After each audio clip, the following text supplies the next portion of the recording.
Hi everyone, this is Brian Hayes and welcome to the fourth video in our series on Altissimo register for the tenor saxophone. Today we're going to take our extreme high range up to double high E. That's E, one octave and a major third above high C. These are extremely high notes, and I caution you to please make sure you've been through all of the groundwork explained in volumes 1, 2 and 3 prior to attempting any of the notes in this tutorial. In volume 3 we took our range up to B flat above high C. That's Altissimo B flat. And you might recall that the fingering for that note was our octave key on, our third finger or our G note on our left hand, and our side C right hand trill key, side key. So we're going to start today's tutorial one semitone above that Altissimo B flat, and that's obviously the note B. Now to play Altissimo B, all we've got to do is use the same fingering we learnt in volume 3 for the high B flat and add in the normal high D left hand palm key, this key here, the palm key closest to you, the one that you would normally engage with the octave key to play D above high C. So what we do is we play Altissimo B flat and we simply add in the high D palm key. That gives us Altissimo B. Now the good news is from C up to high D sharp, we can use standard saxophone fingerings that you will be familiar with to walk our way up chromatically to that extremely high note. So to play double high C, Altissimo high C, we simply use the conventional fingering for D sharp or E flat above high C. The normal way that you would play the next note above side D. And that is you'd leave the side D on, the palm key, and add in the D sharp or E flat palm key. The same as you would play that note just above high C, so the D sharp, high D sharp fingering, but we overblow that, we use our strength in our embouchure and our inner ear, the pitch that we want to play, the Altissimo high C, instead of hearing it in our mind as being E flat above high C, we've got to hear it as being double high C, Altissimo high C.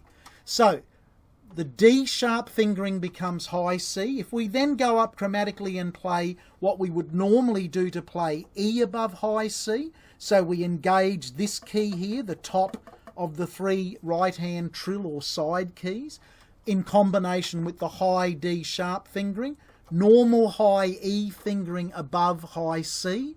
When we take that up into the Altissimo range, that becomes double high C sharp, Altissimo C sharp. When we then close our left hand and engage the final of the three left hand palm keys and leave our high E key on down here, in other words, we finger the normal high F above high C, that becomes double high D, Altissimo D.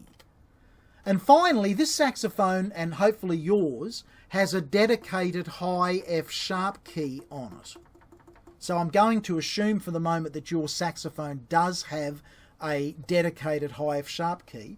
So if you play, you're on high F fingering, if you then engage that dedicated high F sharp key and play how you would normally play F sharp above high C, that becomes Altissimo D sharp or Altissimo E flat. So if we just quickly go over those fingerings again so that you can get your mind around it, we have to learn the new Altissimo B fingering. It's the same as Altissimo B flat, plus we add in D on the palm key. From there on up, if we think of playing D sharp, E, F and F sharp using conventional saxophone fingerings, so D sharp just above high C with your octave key on, E, F and F sharp, normal saxophone fingerings, but we overblow those notes, those same fingerings become double high C, double high C sharp, double high D, and double high D sharp. I'll change the camera angle and stand up just so you can see both of my hands as I play these notes, and you'll see these fingerings in action.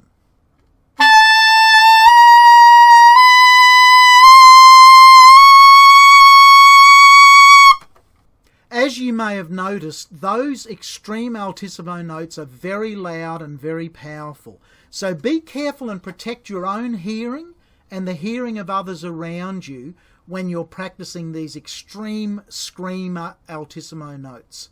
Now, like I said earlier, those notes, those fingerings are the best to try initially because you should be totally familiar with D sharp, E, F and F sharp fingering. They are standard saxophone fingerings. So if you've got an F sharp key on your saxophone, before you go anywhere near an altissimo note, you've got no business even attempting one until you can comfortably play an F sharp chromatic scale and hit that high F sharp using the conventional fingering with ease. That's one of the prerequisites. However, if we're playing, say, a big power ballad, and some of these altissimo notes are going to be long, held-out notes, da-da-da-da-da, some big powerful note, not a little chromatic run. If we're going da-da-da, da-da-da, well, those fingerings we just learnt a minute ago are probably going to be the best if you're doing some chromatic sort of runs, because you're confronted with the same challenge as if it was down an octave. You know, how would you play da-da-da, da-da-da if it was written just above high C?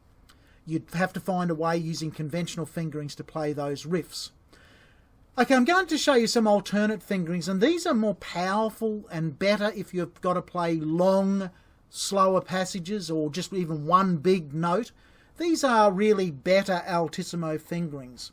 And I'll also show you the fingering for double high E. So Altissimo B stays the same. That is the way to play Altissimo B. There really is no better alternate fingering that I'm aware of. By all means, explore the internet. Everyone nowadays has their own opinion. There's probably, 300 and different fingering charts on how to play the altissimo notes on the saxophone. And that's fine. And it also points out that the fingering in itself is secondary to your embouchure strength and your mind's ear to pitch the note. The fact that 5 different sax players can play the same note using 5 different fingerings should tell you that the fingering alone, the set of fingers that you press down alone, certainly is only half the story. However, for me, that fingering for Altissimo B is about as good as it gets.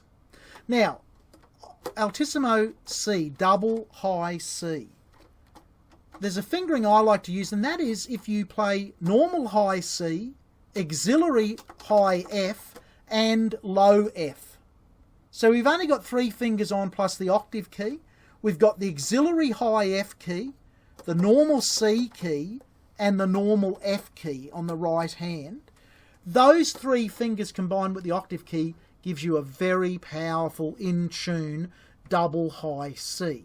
Now, why I like that fingering in particular is, if we then lift up our C finger, lift up that finger, our second finger on our left hand, and leave the other 2 fingers where they are, we have an absolute ripper double high C sharp fingering. And most of the great saxophone solos that you've heard over the years that have a altissimo C sharp, 9 times out of 10 the player would have been using the 1-1 fingering. So the auxiliary high F key and the low F key, plus the octave key. Now, more good news, to play high D, a very, very powerful altissimo high D, double high D, we simply lift off the bottom finger, lift off the F key, and leave the auxiliary high F button engaged. That is the way that most saxophone players, professional players around the world for the last 60 or 70 years have played high D, altissimo D, on the tenor sax. So I'll just go over those 3 fingerings again. Double high C, altissimo C, It's auxiliary F, so the auxiliary key up here, normal C, low F key, plus the octave key. Lift up your second finger, leave the other two fingers where they are. That gives you a great C sharp. Lift up your right hand finger, that gives you a perfect double high D. Put the fingers back down how you started to play high C, double high C. That gives you a great D sharp, double high D sharp. So in other words, we went from just one finger on the left hand back to how we started. We use the same fingering for double high C, but again we sort of lip that up and that becomes a very powerful double high D sharp.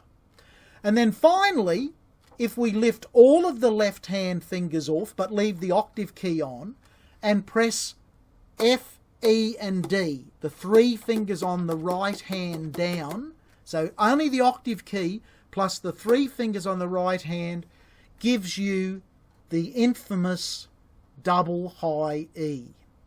Now, if you are aware of Tina Turner's smash hit all around the world, Simply the Best, and the great tenor saxophone solo in Tina Turner's Simply the Best, the highest note the sax player plays in that solo is double high E.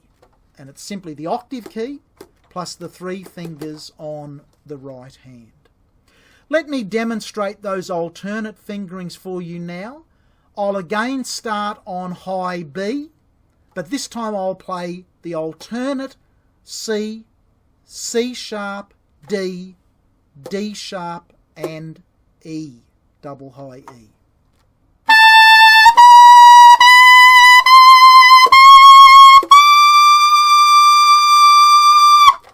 I'm going to end this tutorial with just an extract from an original composition that my brother Mike Hayes and I composed, recorded and produced in this very room, actually, in this studio I'm sitting in now, back in 1987.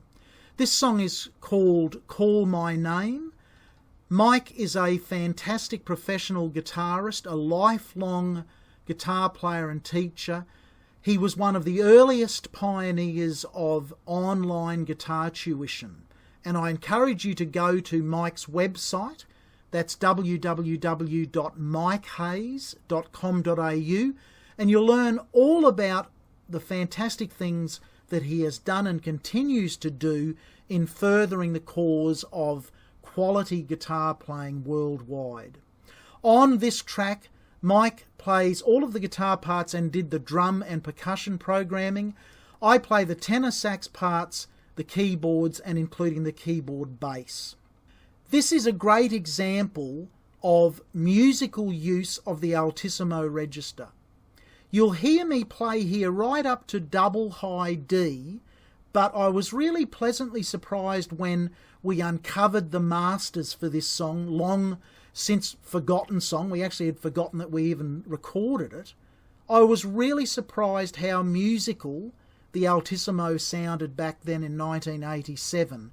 As a younger man, the temptation is to squeal out and just play any old high note, drop in, as Wayne Bergeron says, drop in a double high D on the trumpet, no matter what key it's in, or even if it's, Danny Boy or at the end of Amazing Grace, just drop in a high note for the sake of it. I was really pleasantly surprised to hear the musicality on this track, and I want to share it with you now just briefly, how to use the extreme register of your saxophone for musical good rather than for any pure showmanship reason. As always, keep in touch via my website. That's www.brianhayes.biz, B-I-Z, Z for Zorro. Drop me an email if you have any questions about the Altissimo register of the saxophone, and subscribe to my YouTube channel. It's the best way to keep up to date with all of the new videos that I'll be posting for the many instruments that I play and teach. Bye for now.